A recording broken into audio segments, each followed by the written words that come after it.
Good morning, everyone. We are really excited to have Dr. Meghan Sise from Harvard presenting to us on the something that we see pretty often while on service, immune checkpoint inhibitor-induced AKI. Dr. Sise is an associate professor of medicine at Harvard, and she's the director of Onconephrology at Mass General. And she's got several NIH grants. She's trained at Columbia and at Harvard. And I'll just let her take it off from here.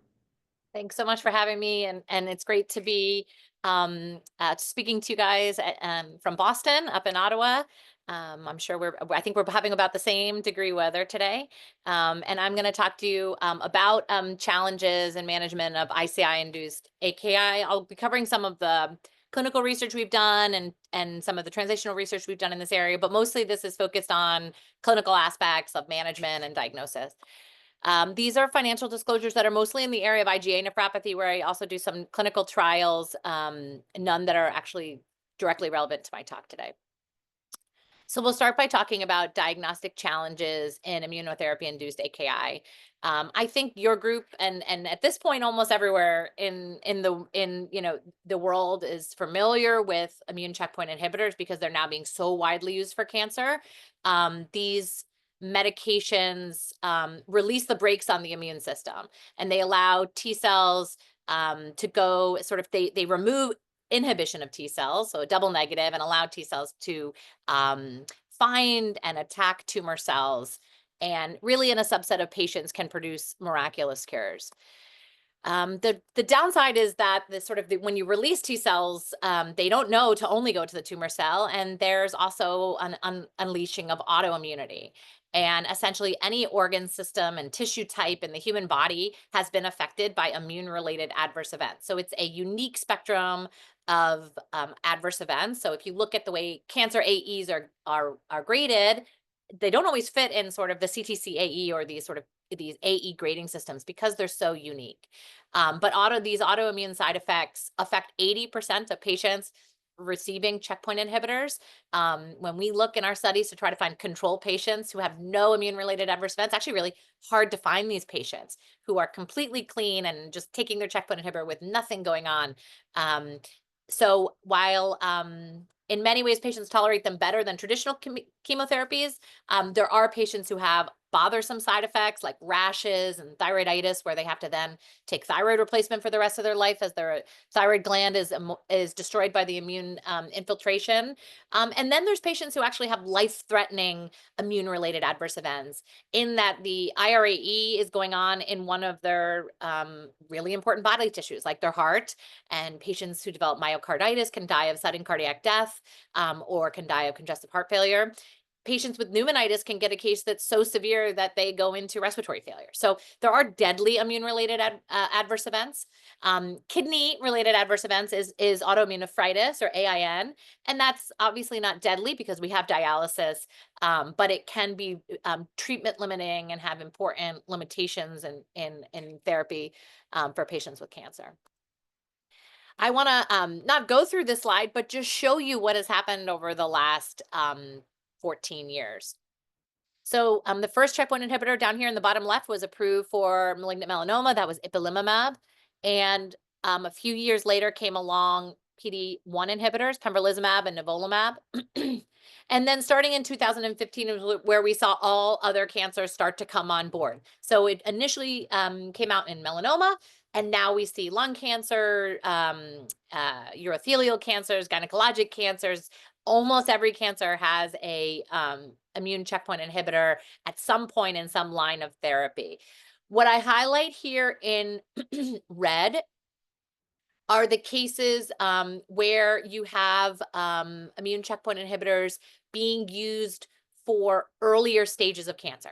So adjuvant therapy. So whereas initially we were thinking about patients who were dying of cancer from metastatic cancer, we now also have to take into our decision-making patients who actually have a long life expectancy, patients who've been given the checkpoint inhibitor as neoadjuvant therapy.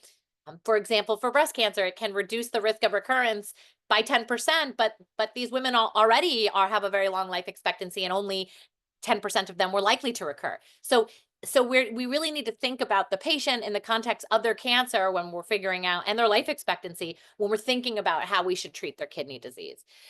It's been estimated now that a third of patients with cancer qualify for an immune checkpoint inhibitor.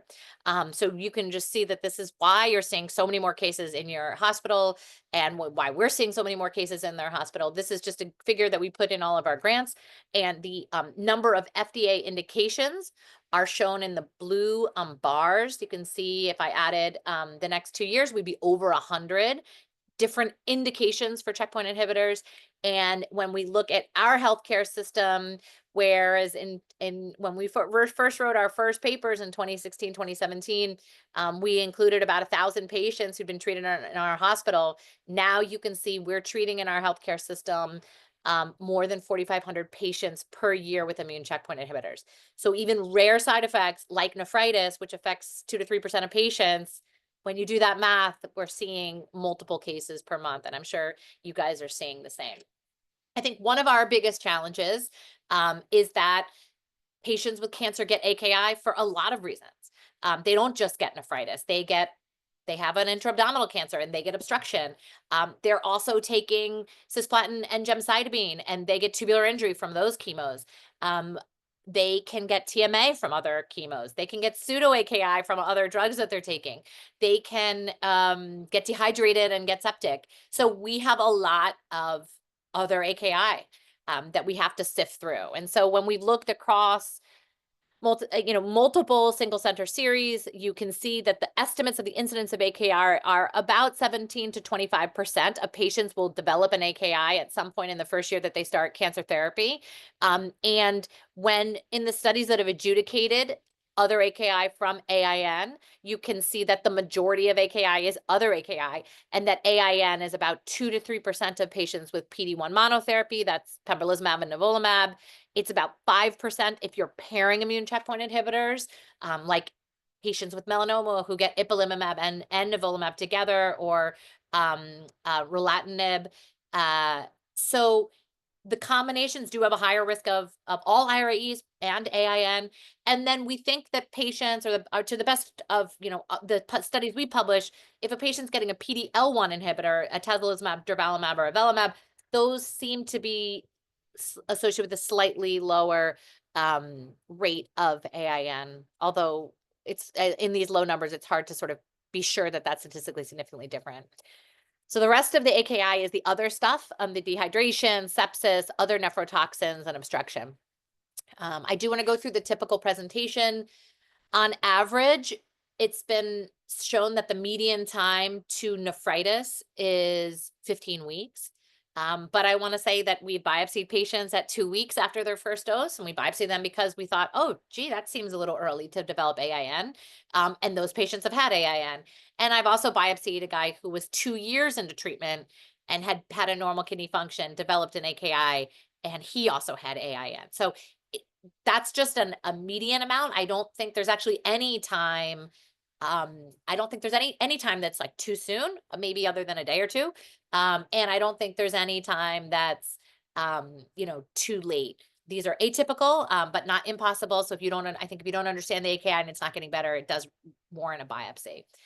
About half of people will have a concurrent immune-related adverse event. So while you're evaluating them for AKI, they'll be covered in a rash, or they will have just been diagnosed with thyroiditis, or they'll also have diarrhea and be getting you can, instead of a kidney biopsy, perhaps do a colonoscopy and diagnose them with immune-related colitis and treat them with steroids for that reason. So you sometimes have a clue in other concurrent immune-related adverse events, but often they look fine, and the only issue to them and to their doctor is that the creatinine is 2, and they don't have a good reason for it. And then the urine findings are not, like all AIN, the urine findings are not specific. It's weird because the urinalysis very often in these cases is less than 10 white blood cells. But some of that's just the limitations of urinalysis. Again, white blood cell casts can be there for sure. But again, it's in the skill of the operator and not always feasible in every setting to have this done, especially when the labs are done in oncology. It's not likely going to be done. So it's just not something you can rely on. And I would not be reassured in an unexplained AKI without white blood cells in the urine. I would not feel reassured, oh, this is not AIN. I don't think certainly doesn't have that kind of predictive power. This is a study, a multi-center study by that we contributed to by Shruti Gupta and David Leaf, that showed that there is a substantial portion of patients that don't have white blood cells on their urinalysis. And you can see that having eosinophilia is actually really rare in this disease. So between about 15% of people have peripheral eosinophilia. It's not like some of the other drug-induced AINs where rashes and eosinophilia concurrently kind of create this this triad of allergy. You generally don't see that in immune-related nephritis.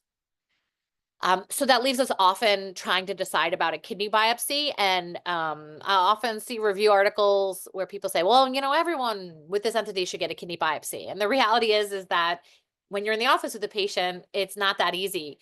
And I think that we really need to think about the patient in front of us when we make the decision of, are we recommending a kidney biopsy? And I do a lot of empiric treatment, as much as I wish I could get a biopsy on everyone for multiple reasons. And so just starting on the right side of this slide, the things that make me do empiric treatment rather than push for a biopsy, I mean, think like if it looks like AIN in terms of there's no proteinuria or low grade tubular proteinuria. I would always push for a biopsy if I saw someone with a lot of albuminuria, because that's not typical for AIN. If I see white blood cells or casts on the urinalysis, I do feel a little bit more confident that this is looking like AIN. If they're, having another concurrent IRAE, I'll often suggest that other specialists perform a diagnostic procedure if it's lower risk than a biopsy. I feel more confident when I see that, they're on a PPI, that's a risk factor for AIN. That makes me think that it's more likely that that's what this patient has going on. They otherwise look well and are sitting next to me in the office, not looking septic, not looking like haven't been eating or drinking. And it often has to do with the age of the patient, where they are in their cancer journey, how willing they are to do diagnostic procedures any longer. And then the other high risk things, a lot of these patients are on blood thinners or, are frail. And we see a lot of nephritis in patients with renal cell carcinoma and genitourinary cancers. And so those patients often have single kidneys. So these are all the reasons why we're just making our best guess and empirically using steroids when we think it's the best guess.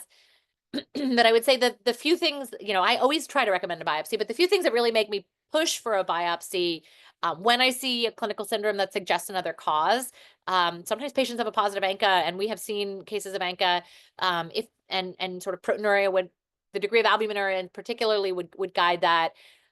Whenever I see multiple chemos, which is more and more common, that patients have regimens that include cisplatin, gemcitabine, and durvalumab, for example, is a common regimen, or VEGF inhibitors.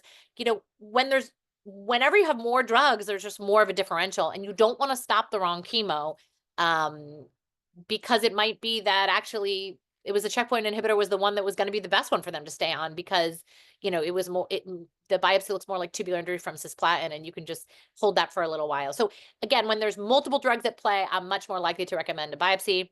And then I think there are specific cancer related factors. You don't want to stop a checkpoint inhibitor in a patient with melanoma unless you're sure you have to. So I'm much more aggressive with biopsies in patients with melanoma or microsatellite and stable cancers, where that the response rate to checkpoint inhibitors is so strong that you don't want to just pull them off therapy and give them steroids when that may give their cancer sort of a chance to go unchecked. So the other thing is if they've gotten one dose, and their oncologist and I don't know yet whether they're responding, I'm a little bit more aggressive with being sure about the diagnosis, because they haven't yet realized the opportunity to see if they're one of these sort of miracle responders to immune checkpoint inhibitor therapy if they've just gotten started. So those are the factors I take into account with each patient. And I just want to see these patients that I saw within 2 or 3 weeks of each other. And I often think about these cases, just how hard it is to make a clinical diagnosis. And I remind myself this whenever I'm pushing for empiric therapy, is that, we're not right. We're not always right. And our guesses are really only just guesses. So I just want you to see how confusing these cases are and put their kidney biopsies side by side. So the first is a 71-year-old male, 1 cycle of pembrolizumab for metastatic melanoma, and came in 4 weeks later. He was scheduled to get his next dose of treatment. It was going to actually be ipi-nivo because he had progressed already, but he had a creatinine bump already to 2.1. He was hypotensive, had LFT abnormalities and neutropenia. So there was some concern that he may have other immune-related adverse events with those other labs. He was hydrated, which addressed his hypotension, but the creatinine continued to rise. His urinalysis had 20 to 50 white blood cells on it, and the renal consult was not me. Actually, don't usually look at sediments, but his renal consult did look at the sediment and found white blood cell casts and said start prednisone. So he started prednisone. The next patient, 74, she was presented similar timeline, 3 weeks after getting triplet therapy, so pemetrexed, carboplatin, and pembrolizumab. The first two, pemetrexed and carboplatin, are actually nephrotoxins as well. They cause tubular injury and tubular fibrosis. And this patient presented with a rise in creatinine from 1.5 to 3, and she had diarrhea and poor oral intake. She had a baseline creatinine of 1.5 from diabetic CKD. Her urinalysis was bland with less than 10 white blood cells. She had no other manifestations of immune-related adverse events, and her creatinine, despite hydration, also started to rise. So we ended up biopsying both of these patients. You can see there's a lot going on in both of these patients. And, I just want to show that like the initial renal consult was wrong essentially for both of these cases. The one where that got started on empiric steroids had been biopsied the next day and had ATN. And the one where we didn't give steroids and just waited and hydrated and ultimately ended up biopsying did have AIN. So, the urinalysis can be misleading. The cases are extremely complex. The chemos are extremely complex. And whether or not there's concurrent IRAEs isn't also sensitive or specific for AIN. And I just think these cases highlight how much we need help with non-invasive diagnosis for this disease, for AIN in general, but particularly for patients on cancer therapy, where what you do might end up not just impacting their kidney function, but also whether they're likely to survive from their cancer. So we've always sort of positioned this disease as A, the stakes are so high, and B, we do have sort of a unique opportunity to study a somewhat homogeneous disease entity of checkpoint AIN. So I'm going to now cover some of the work we've done in trying to find biomarkers of checkpoint nephritis, some of the work we've done and others have done.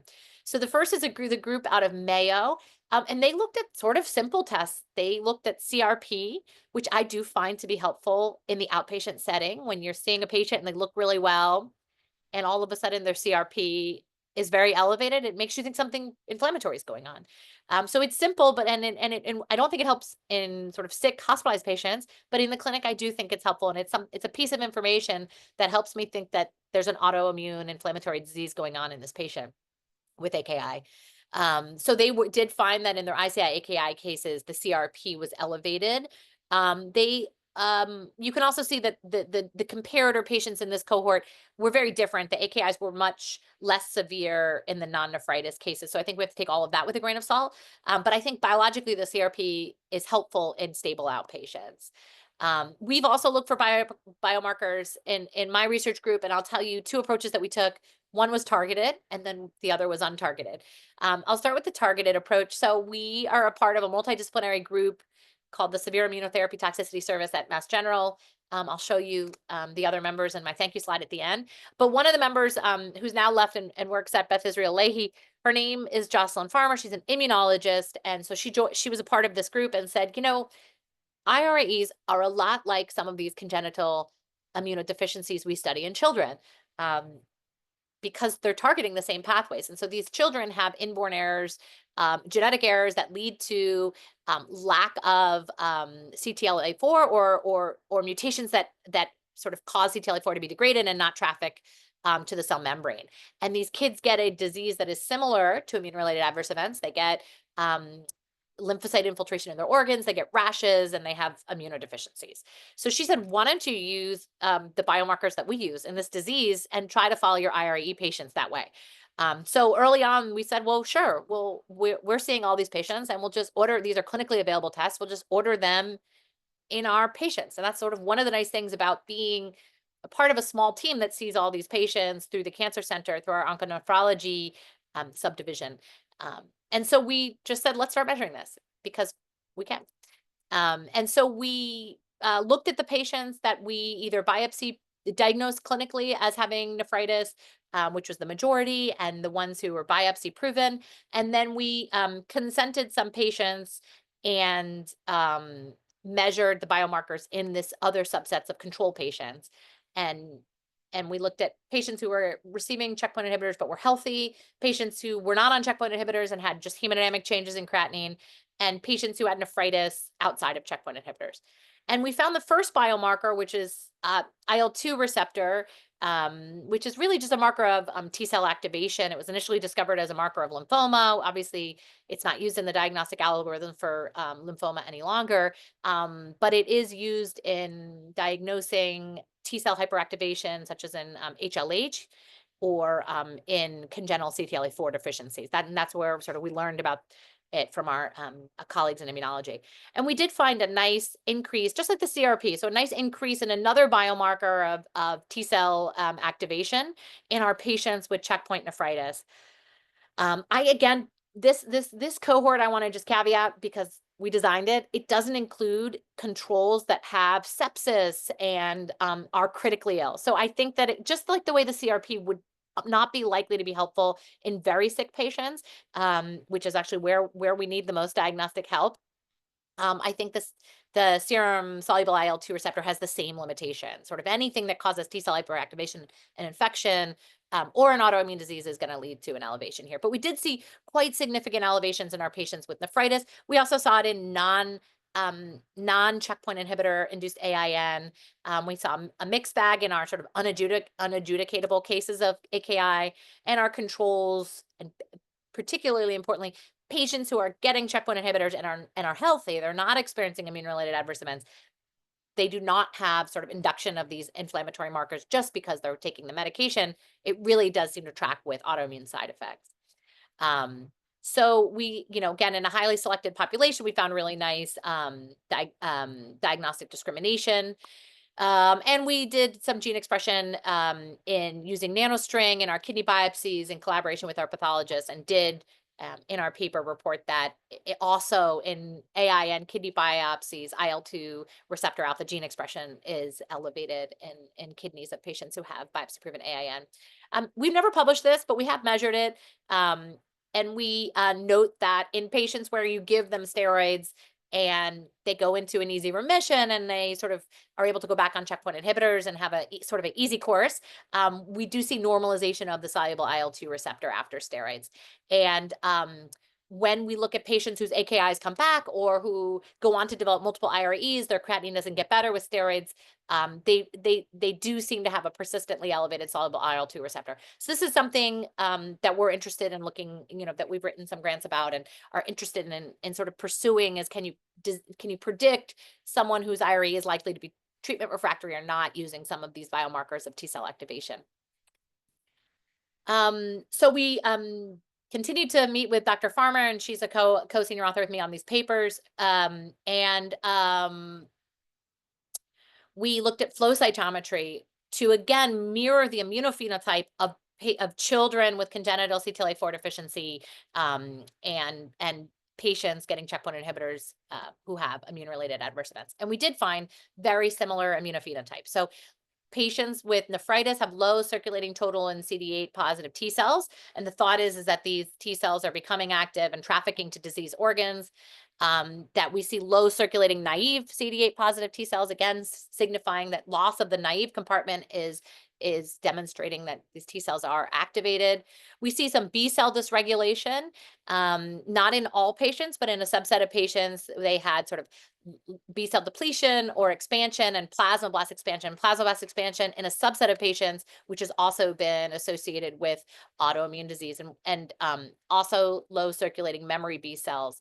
Again, mirroring the immunophenotype of congenital CTLA-4 deficiency. And when you put them all together as sort of a composite score, you can see that healthy patients were unlikely to have any of these abnormalities. And if they did, they just had one, whereas the majority of patients who underwent all 5 components of the flow cytometry score had multiple components that were abnormal. And again, just summarizing those over here to the right, it's loss of CD8 positive T cells, having out of range B cells, loss of memory B cells, and loss of the naive compartment and expansion of plasmablasts were the components we looked at. Again, all the immunophenotype of patients experiencing autoimmune diseases, particularly congenital CTLA-4 deficiency. So that was a targeted approach. We got a tip from an immunologist, and then we looked to see if we could identify it in our patients. So we had a target, we had something we were after. And then we've worked with Dr. Dennis Maladina at Yale, who's become a good collaborator and friend, and to identify CXCL9 using an untargeted approach. So we, we contributed kidney biopsy data to Dennis's first paper that used highly multiplex proteomics to identify CXCL9 as a top biomarker for AIN. The majority of these patients in this original study did not have checkpoint nephritis. They had sort of other causes of nephritis just based on when the cohort was collected. And in this first paper, we were able to validate CXCL9 using sandwich immunoassay and using nanostring and kidney tissue. We're able to demonstrate that there was higher CXCL9 in patients with AIN. This is the original volcano plot. This is validation with immunoassay showing that patients with AIN in the original cohort and then the validation cohorts, the external validation cohorts had significant differences in CXCL9 with great discrimination. And I'm just going to skip ahead to some unpublished data we have that we have a paper under review now where we included patients we wanted to sort of replicate this finding and see if we could discover any new proteins that might discriminate between AIN and non-AIN AKI in patients receiving immune checkpoint inhibitors, since that was sort of underrepresented in Dennis's first paper. So we focused specifically on checkpoint inhibitor AIN. All of the AIN cases were biopsy proven. They were moderate to severe. We excluded anyone with mild AIN because there's sometimes a lot of disagreement among pathologists about sort of what's considered normal versus not. So we took moderate to severe biopsy proven AINs, and we compared them to patients with unanimously agreed upon non-AIN AKI. And it's actually really hard to get 3 nephrologists to unanimously agree on that. You can see that we had to review 82 cases in order to come up with 27 of them, I think that's the number there, where we could agree that we're sure it's not AIN. We were probably still wrong on a few of them too, but this was really the best we can do, and we were extremely strict about this. Patients couldn't have white blood cells in the urine. They really had to fully recover or have imaging evidence of obstruction. I mean, we really tried to be as strict as we could here for this initial pass at the data where we were trying to have really biologically distinct groups. And then again, you'll see that it's actually also really hard to find patients who are being treated with immune checkpoint inhibitors and are completely healthy, meaning have no immune-related adverse events or no changes in their creatinine that are sort of unexplained. And so it took us 112. We had urine from 112 healthy ICI treated patients, and we had to whittle that down to 14 where there was nothing going on at the time of collection, and we actually even went out 3 months later. You couldn't be sort of pre-symptomatically developing immune-related adverse events. So again, to get the cleanest, for discovery, to get the cleanest cohort we possibly could, we were highly selective.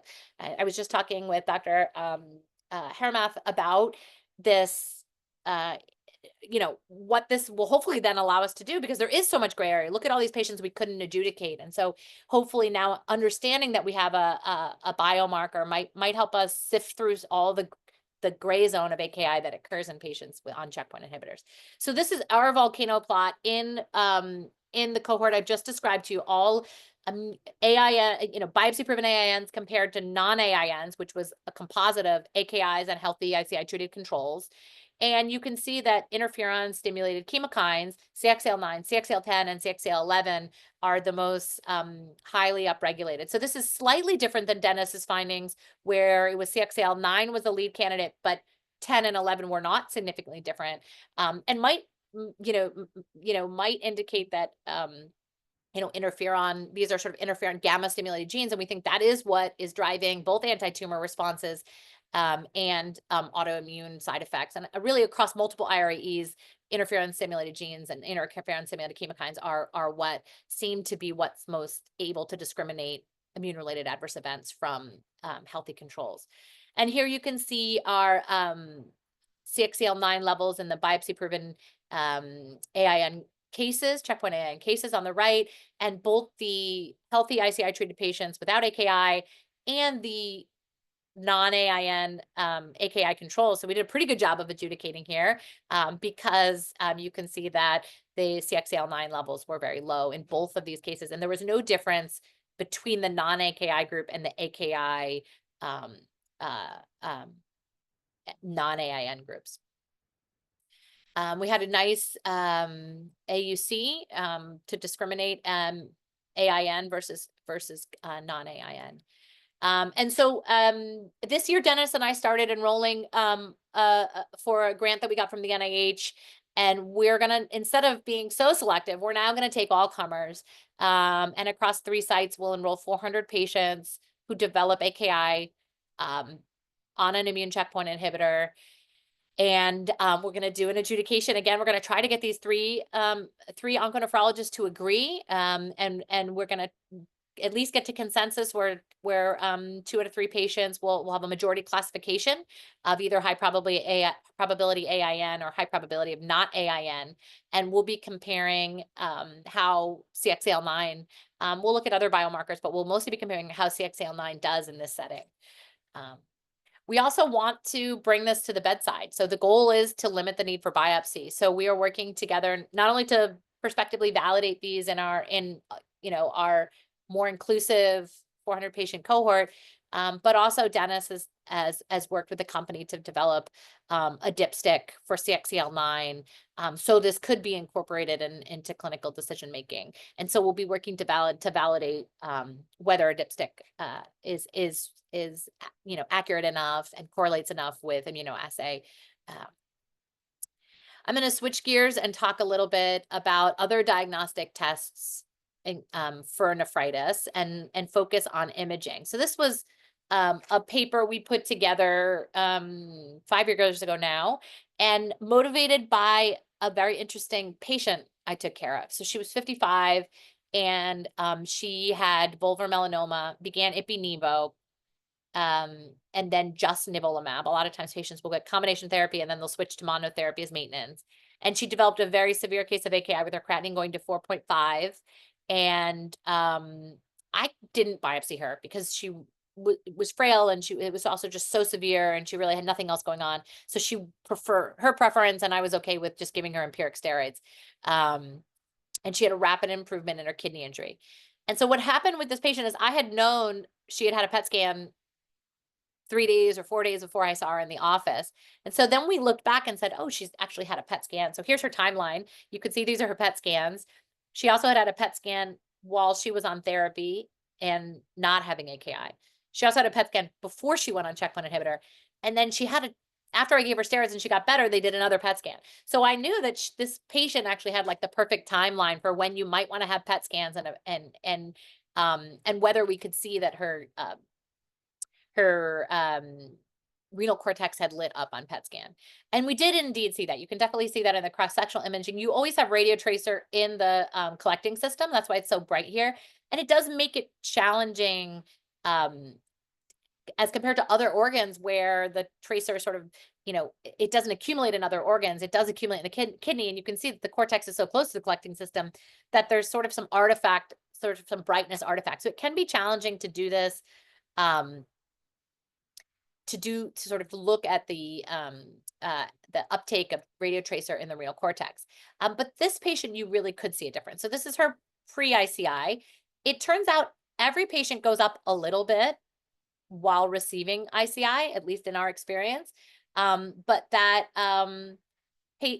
during her episode of AIN, she really had cortical uptake of radio tracer. And that went back to baseline after she received steroids. So obviously the radiologist quantified these things for us. And then David Leaf and Shruti Gupta very recently conducted a study where they looked at their multi-center cohort and were able to validate this. And what they found is if you looked at patients with a baseline and a nephritis CAT scan, PET scan at the time of AKI, the change in uptake was significantly increased in patients who develop nephritis. Now, it's only 9 cases of nephritis here compared to 24 patients of an AKI that was considered to be non-nephritis, and patients who received a checkpoint inhibitor and didn't have AKI. So this this suggests that actually there are imaging findings, and it's not that surprising, right? We know that those cortex are chock full of lymphocytes, and so it's not that surprising that you might be able to detect this. So I think there's an opportunity down the line either to validate PET scans or to look at other, as artificial intelligence and sort of other radiology imaging, even particularly MRI imaging comes along, there's a chance that we're going to be able to come up with an imaging study that can help identify these patients. Maybe you've seen this, and we just wrote a paper that's under review about a small paper about this. But we were getting referrals to our clinic for striated nephrogram. And I don't know if you guys have ever gotten referrals for this, but often the creatinine's normal and they just have these weird patchy imaging findings that look like infarcts. And so I have an example of striated nephrogram here. You can see there's a strip through the, of hypoattenuation through the cortex. This could only be seen on contrast enhanced scans. We after we got 3 or so referrals for this entity, we said, well, we might as well write a paper on this, like what's going on here, so we can know what to tell people what to do. So we looked at our cohort who were treated at MGB and evaluated 19,000 patients. And we looked at anybody who had at least a CAT scan, a contrast enhanced CAT scan, and found 27 cases where using natural language and processing, we were able to see the term striated nephrogram in the report. So there's possible other ways that radiologists convey this that didn't meet our algorithm, but at least this is sort of what we were getting referrals for, so we went for it. And then of those, we excluded patients who hadn't received a checkpoint inhibitor within the last 6 months, because most adverse events happen within 6 months of your last dose. And we evaluated 20 cases of striated nephrogram, of which a couple of them we had seen in clinic, but we looked at the charts of all the rest of them. And what we found here is that half of them had an AKI at the time that they were found to have the striated nephrogram. So half of them had a creatinine that was, more than 50% higher than baseline. And when we did our best to adjudicate them, none of them had a kidney biopsy, but when we did our best to adjudicate them, we thought 5 of them possibly or probably had interstitial nephritis, 4 clearly had a hemodynamic AKI, and 2 had obstruction. So 5 of 20 is 25%. So there is a higher incidence of probable AIN, we think, if someone has these imaging findings, but there's also a whole lot of other stuff. And so we found essentially half the cohort didn't have any AKI, and some of them had urinary tract infection. So it's possible that there was some inflammation related to the infection. And 5 of them had no identifiable cause. And that was during the episode of having striated nephrogram. After it's not like they were pre-AKI, we really looked at them and thought, this person is completely normal. So it just goes to show that imaging findings don't always correlate, that maybe sure they increase the risk that there's AIN there, but it's not definite. And we definitely, if we see this in a patient with a normal creatinine, we don't stop therapy. We just tell them to keep going and see the patient and follow up and make sure that there's nothing going on subclinically. But it helps to know, when we think about imaging tests, we also have to realize that when we start relying on and looking more deeply at imaging tests, we're going to have a lot of false positives too, which I think this study shows. And this paper has been accepted at Kidney Medicine. So I think one of our future research questions is, can we predict checkpoint inhibitor toxicity? Can we know who is coming in? Can we, act more quickly? I think as we're starting to understand how other medicines might impact anti-cancer effects of checkpoint inhibitor, it becomes really important to maybe predict toxicity, because it seems like using medicines like tocilizumab, infliximab, some of these anti-cytokine agents actually doesn't decrease the anti-cancer effectiveness of checkpoint inhibitors. So you need to understand that in the oncology setting, they're doing trials where they put new patients with cancer on ipilimumab, nivolumab, and infliximab at the same time. And then they try to see, can we get people through more therapy while using that kind of a regimen? So that's the direction that oncology is moving.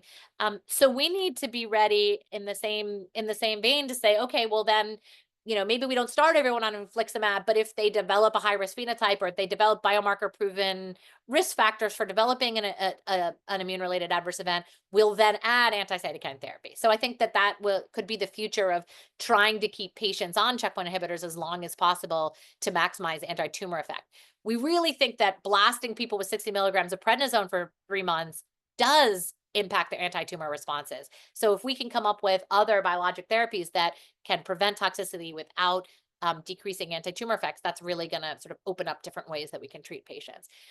So I just want to highlight this one study that really sampled patients along serial time points and was able to show, similar to what we find in nephritis, that interferon gamma induced chemokines seem to be drivers of immune-related adverse events. And so there are patients, among patients whose cancers were and were not responding, having upregulation of these genes was associated with developing autoimmune side effects. That is one thing we're doing. We haven't published this yet. We're still sort of finishing collection, but we're taking a similar approach of collecting blood and urine from patients with melanoma who are who have metastatic disease, and we'll get 2 years of checkpoint inhibitors, versus those who have early stage disease, and we'll get a year of checkpoint inhibitors. We'll then stop checkpoint inhibitors and stay in the study and be followed. And what we want to look at is multiple questions in this cohort. One, we'll have some pre-toxicity samples so we can look at CXCL9 and other biomarkers at predicting AIN, but also just look at what's happening to those middle of the road patients whose GFR does decline, but maybe do not meet criteria for AKI, and just see if we see biomarker-based changes that can predict sort of a subclinical AIN going on in a subset of patients who receive checkpoint inhibitor therapy. I think that's a good place to pause. I'm going to talk a little bit about what we're thinking about, and talk a little bit more about subclinical AIN and approach to patients who develop CKD after ICI, and then talk briefly about managing AKI. But this might be a good place to talk to stop. Maybe I don't see anything yet. Yeah. Dr. Reen has asked about, was CRP also increased in the soluble IL-2 receptor cohort? We didn't check it in everyone. I check it much more now since the other paper came out. But I suspect it would be, but we don't have that in that paper. Any other questions, biomarker-based questions? I think we can go ahead. Okay, great. So again, highlighting this slide where you see all the red is the adjuvant therapy. So lung cancer, melanoma, esophageal cancer, breast cancer, urothelial cancer, and renal cell carcinoma all have checkpoint inhibitors approved for adjuvant or neoadjuvant therapy. So patients who don't have cancer anymore, the cancer's been removed, you're just giving them checkpoint inhibitor to prevent recurrence or treat microscopic disease, okay? And how you need to think about these patients differently is that if you stop checkpoint inhibitor, the majority of them would survive. So we have to be more aggressive to prevent them from having short and long-term toxicity or even dying from immune-related adverse events. We've had, when we have patients at MGH that die with no cancer in their body from an immune-related adverse event, it really, it really sort of highlights how important this work is to prevent toxicity when it's not the cancer that would have ever killed the patient. So we've looked at this in a few ways. So one thing we wanted to show was that having early stage disease does not impact your chance of getting toxicity. And so we looked at melanoma patients because they were the first group that got early stage checkpoint inhibitors. And so we looked at stage four patients and divided them into ones who got just pembro or nivo, the monotherapy, and ones that got combination therapy. And then we looked at stage 3 patients who were patients who don't have cancer anymore, but they still get checkpoint inhibitors to prevent recurrence. And what you can see is that, these are the healthiest patients. They have less AKI in general. And then the stage 4 patients, the most AKI is in the combination arm. We know that these patients are the sickest. They often have intracranial disease. So it's not surprising that they have more AKI. But look at what happens when you just look at nephritis. Here you can see that the stage 3 patients had just as much nephritis as the stage 4 patients when they were receiving the same drug. Your risk of having nephritis only goes up when you get when you get combination therapy. So your risk of getting immune-related adverse event is the same whether you have cancer in your body or not when it comes to kidney-related IRAEs in our studies. And we looked at this in patients. We think this is really relevant when we look at this entity of subclinical AIN or sort of unexplained CKD that's occurring in patients on checkpoint inhibitors. So this is, maybe the most important thing I want to do in 2025 is to redo this type of an analysis. We wrote this paper in 22, and you could see at that point in our healthcare system, we only had 2,500 one-year survivors and only 74 five-year survivors. We now have about 5,000 five-year survivors in our cohort. And so we can really get much more accurate data when we look at this. But at the time when we looked at five-year survivors, we saw a pretty high incidence, 20% of patients that had subclinical decline in their kidney function, either developing CKD when they didn't previously have it, or having a 30% sustained decline in GFR if you survived over 5 years. So again, I think pairing the CXCL9 data where we can understand what might actually be happening at the tissue level based on a urine biomarker with improved understanding of GFR trajectories in patients on checkpoint inhibitor will be, an important way to study whether survivors are going to be at higher risk of CKD and what that means for them. I think I know some cardiologists are also looking at hypertension and sort of those types of risks in long-term survivors as well. We did not see differences in CKD by cancer stage either. I'm going to skip ahead. I'm going to skip ahead and make sure I have enough time to take questions at the end and talk about managing AKI. I want to tell you a little bit about our approach and what we've been studying. So, like the guidelines suggest, if a patient develops AKI, the team should stop the checkpoint inhibitor, at least temporarily. It's now recommended that PPIs be switched to H2 blockers. That's pretty strong epidemiologic work showing that PPIs are associated with checkpoint nephritis. We think that you have to be careful with antibiotics. If the patient's recently gotten Cipro or cephalexin, these may be associated with triggering AIN. And then always asking about whether the patient's been taking NSAIDs. A lot of over-the-counter NSAID use in the cancer population. We give high-dose steroids, a mg per kg per day. In hospitalized patients, I definitely will consider intravenous methylprednisolone. And I usually wait to make sure the creatinine's coming down. And the guidelines say begin the steroid taper once creatinine is less than 1.5 times baseline. I don't use Bactrim in this population because I try to use shorter courses of steroids, and also because Bactrim is an AIN med. So if I know a patient, or if I realize a patient's going to need longer steroids, I'll use atovaquone, acknowledging that there's a lower risk, that it's not as good at preventing PCP, but just knowing that Bactrim can kind of complicate the picture. And multi-center studies show that most people, at least at the time that David Leaf and Shruti Gupta wrote their paper, most people are still using long steroid courses. So the median time in their cohort to getting to 10 milligrams of prednisone or less was 6 weeks. So the standard of care, at least for the last 5 or 6 years, was giving people about 6 weeks of high-dose steroids.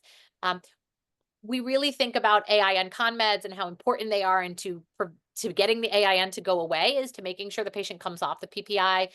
This is just a case we published of a patient where he had biopsy-proven AIN, was treated with steroids, did great, went back on checkpoint inhibitor, did great for about 6 months, has started to get upset stomach. Somebody gave him a PPI. The next lab 3 weeks later, he was in with a creatinine of 5.5. So cases like these do really, illustrate cause and effect, and also the epidemiology also supports that PPI seems to be a risk factor. In the multi-center cohorts by David Leaf's group, 70% or more of patients are taking an AIN med at the time they develop nephritis. And we also have to think that not everybody reports that, or patients may have been sensitized to these medicines from use 2 to 3 years previously, and we don't know about we don't know all the pathophysiology, but that they sort of long-lived autoimmunity or sort of sensitivity to drug haptens can exist. We looked at, we used NanoString to look at different cases of AIN. We haven't published this yet. It was presented at ASN Kidney Week, maybe in 2020 or 2021. And what we found when you look at this heat map is that we looked at different forms of AIN. And when you look at checkpoint AIN or other drugs, so NSAIDs, fluoroquinolones, antibiotics, vancomycin, if it was drug-related AIN that was not a checkpoint inhibitor, we actually couldn't find differences in gene expression in these two entities, I think this suggests that, that checkpoint AIN may be a second hit, and that you actually do need a drug hapten, and that the AIN that we see in patients who get checkpoint inhibitors is much more like drug AIN than it is autoimmune AIN that you see in sarcoid or lupus. So I think that sort of this matches the epidemiology that we see a lot of patients exposed to PPIs and other AIN meds when they're developing checkpoint nephritis.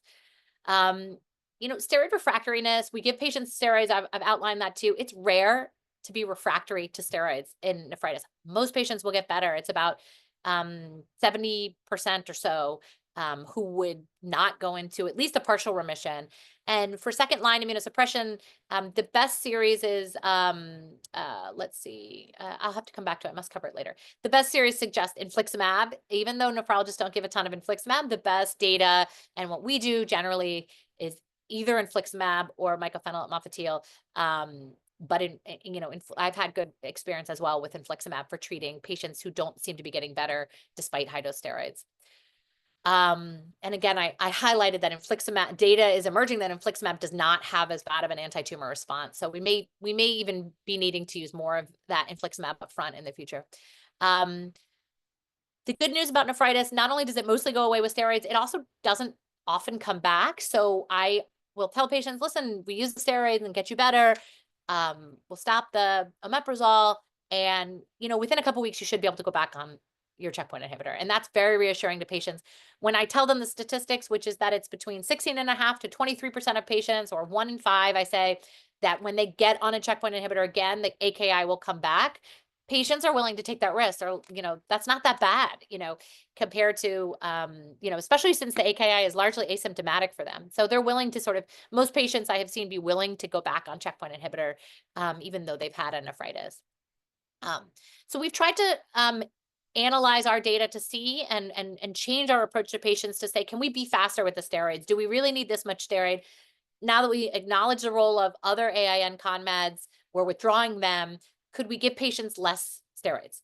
And so the things that tell me I want to use the least amount of steroid as possible is that, there's nothing else going on for the patient.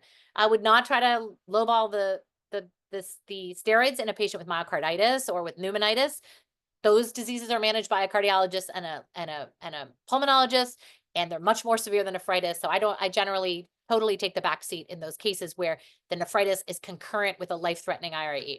I don't have any opinions in those cases. When I see that, the first week I've seen the patient back, their creatinine is much better, then I say, okay, this is likely to be a very quickly resolving AKI. I'm gonna shorten the course of steroids. When I know I can discontinue omeprazole or antibiotics or NSAIDs, I feel more likely that I can remove the trigger, and so therefore the AN will most likely go away faster. And then again, I'm more aggressive and use less steroids in patients whose cancers are more likely to be sensitive to checkpoint inhibitors. So that's melanoma patients with gastrointestinal tumors that are microsatellite unstable. These patients, I use the least amount of immunosuppression possible.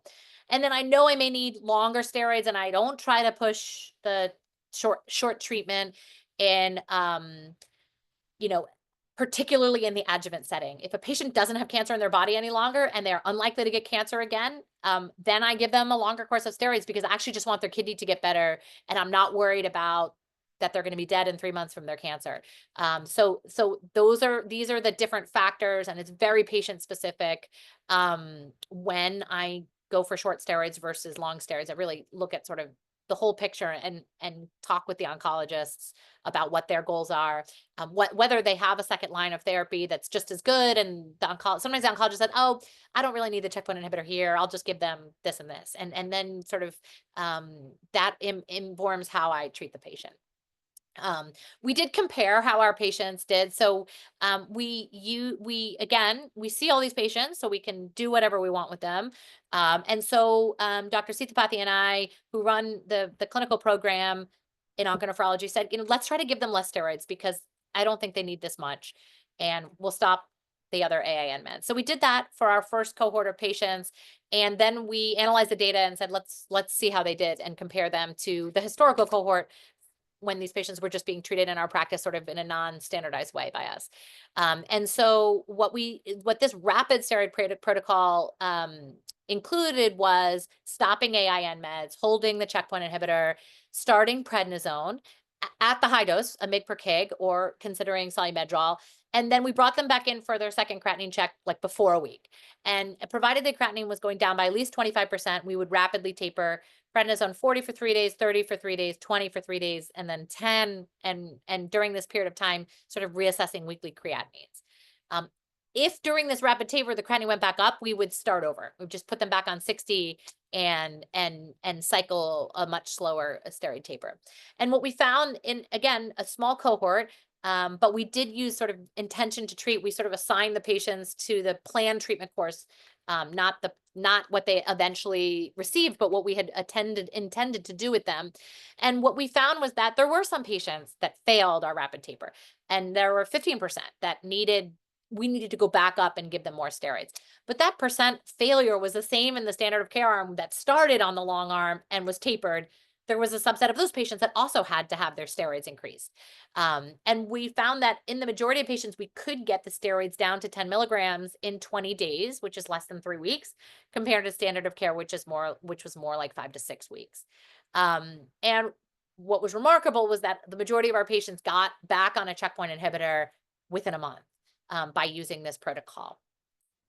And we saw the same rate of renal recovery regardless of what steroid taper was intended in the patients. And so then David and Shruti, my collaborators across the street, and we all worked together on this paper, said, like, let's validate whether this is true or not. Let's use our data from our multi-center cohort. And they defined the short duration as less than 4 weeks.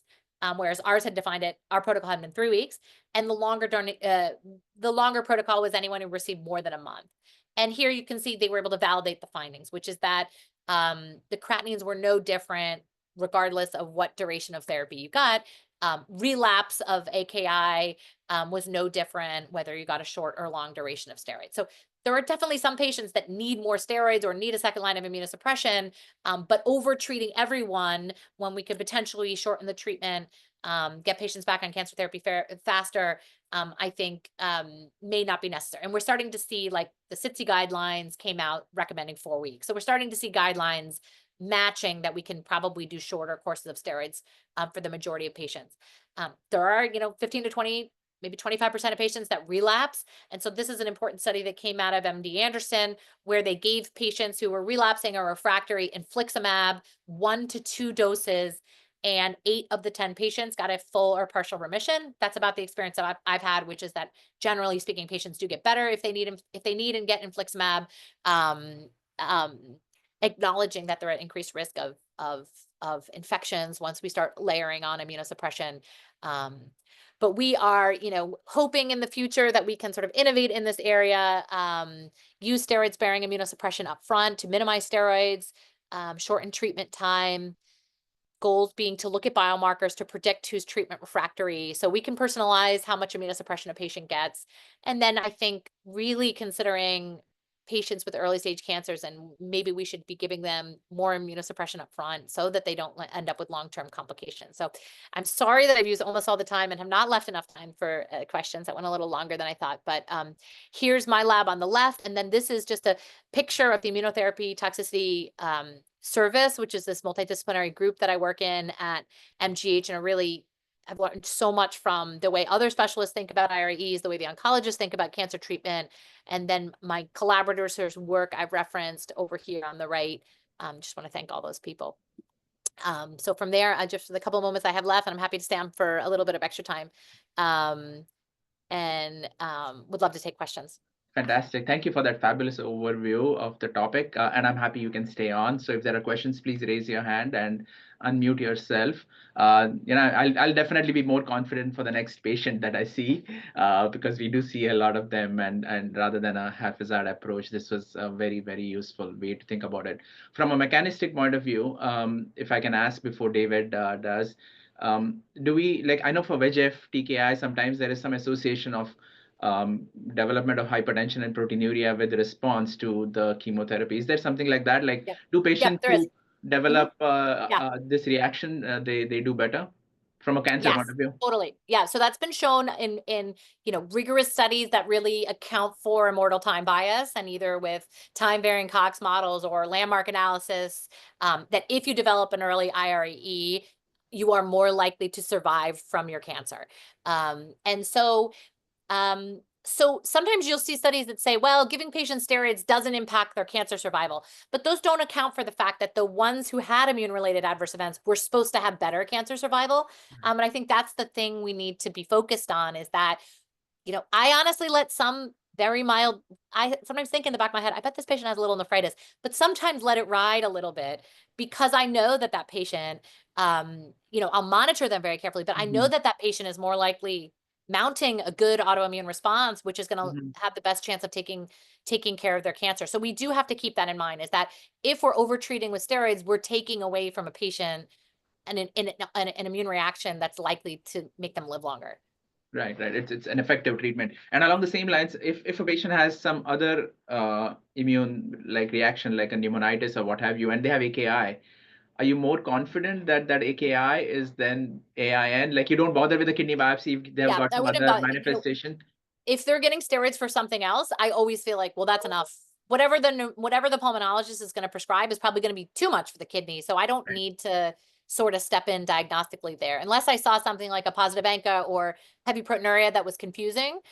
If it was just an unexplained AKI, I would say whatever they're going to be doing over the next, pneumonitis can take months to treat. So whatever they're going to be doing over the next couple months is going to take care of the kidney function. And we see that in that a lot of patients with AKIs concurrent with more severe and life-threatening IREs will get better. The treatment may or may not take care of the pneumonitis or myocarditis, but it's going to make their creatinine better.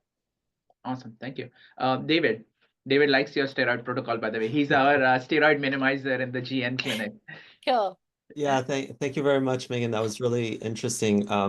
Yeah, I absolutely love the rapid GC taper. Kudos to you for daring to do that. I think we should do that a lot more in nephrology and medicine. I'm sorry if I missed it earlier, but I wanted to get your thoughts on in patients that have kind of relapse when you, let's say, re-challenge, but they really need that immune checkpoint inhibitor. Is there any consideration of some form of maintenance, kind of lower level immune suppression, non-prednisone base, and perhaps non-biologic base? We have used, like what I have seen the oncologist do is infliximab. So there's protocols for like using infliximab or vedolizumab in colitis to try to get people back on therapy. And so I've seen that that's definitely being studied in clinical trials, but I've also seen it sort of off-label. They had an immune-related adverse event. We're going to try to give them back on Pembro or Nivo, and we're going to give infliximab every 3 weeks too. Okay. Thank you. Awesome. So there's a question from Anna Ruiz in the chat about what do you do if they have a kidney transplant? Maybe they'll require a yeah, long no, they don't let me cycle. They don't let me near the transplant patients. I'm a general nephrologist, and it's such a good question. I really don't do any transplant nephrology, and we have an awesome group at MGB that studies this. So Naoko Murakami has had some great publications in this area, looking at the risk of transplant rejection versus AIN, and sort of I think the biologically, histologically, they look really similar, so it can be sometimes hard to differentiate what's actually going on for the patient. And then they've looked at altering immunosuppression in a patient that has a transplant and accepts the risk of potentially losing their graft to be treated for melanoma or another checkpoint sensitive tumor. They do modify immunosuppression before the patient gets their first checkpoint inhibitor dose with the hope of decreasing rejection. But I don't, I don't take, as soon as there's a transplant patient involved, I involve transplant nephrology at our center. Very cool. So last question from me before we let you go is that are all ICIs the same when it comes to the propensity of causing this? Like if someone had a reaction from one immune checkpoint inhibitor, can we say, oh, maybe let's try something else, which is just as good for the cancer? Or are they all? It's a good question. It's a great question. I think there seem to be class effects. So like often you'll see patient gets combination therapy, ipilimumab and Nivo for their melanoma. They get an immune-related adverse event. It's treatable and they want to go back on cancer therapy. They'll then give them just PD-1 monotherapy. So you can sort of class switch. You probably could do the same thing from PD-1 to PD-L1.